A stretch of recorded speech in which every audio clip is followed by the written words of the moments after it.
The language that connects the world. English is more than just a language, it's the key to global communication, knowledge, and opportunity.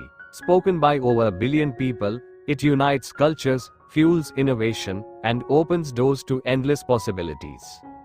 With its simple grammar, vast vocabulary, and presence in business, science, and entertainment, English has become the world's most powerful tool for connection.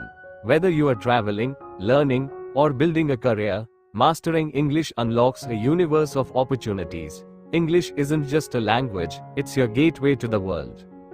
Title: The Green Guardians and the Pollution Problem. The mysterious changes in Sunnyvale. Sunnyvale was once a cheerful town where birds sang, rivers sparkled, and kids played in lush parks. But lately, 10-year-old Mia noticed something odd. The air smelled funny, the river looked muddy, and trash piled up near the playground. Her friends, Jai and Zara, agreed. Even Mr. Whiskers, the stray cat, seems sneezy, Jai said. One afternoon, they found a sad turtle trapped in a plastic ring at the riverbank. Mia gasped, "We need to fix this."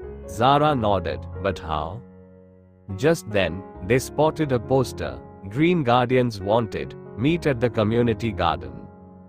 At the garden, an old gardener named Mr. Oak greeted them. "Pollution is hurting Sunnyvale," he explained.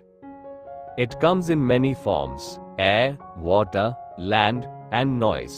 Each harms our planet in different ways. Air pollution. Smoke from cars and factories makes the air dirty," Mr. Oak said, waving at a hazy sky. "Water pollution. Trash and chemicals turn rivers toxic," he added, pointing to the murky water. "Land pollution. Plastic and waste pile up, hurting plants and animals. Noise pollution.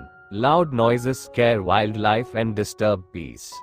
But there's hope," Mr. Oak smiled. "You can become green guardians and fight back." The next day, Mia noticed her mom's car spewing smoke. Cars cause air pollution, she remembered. The kids brainstormed solutions. Walk or bike to school, plant trees to clean the air. Ask adults to carpool. They convinced their parents to try car-free Fridays. Soon, the air felt fresher, and birds returned.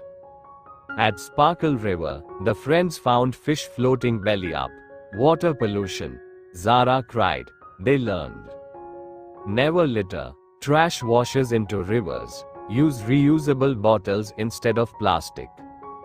Organize cleanups. With nets and buckets, they removed bottles and wrappers. Local fishermen joined, and the river began to sparkle again. Near the playground, a trash mountain had grown. Jai groaned, "Land pollution is gross," Mr. Oak taught them.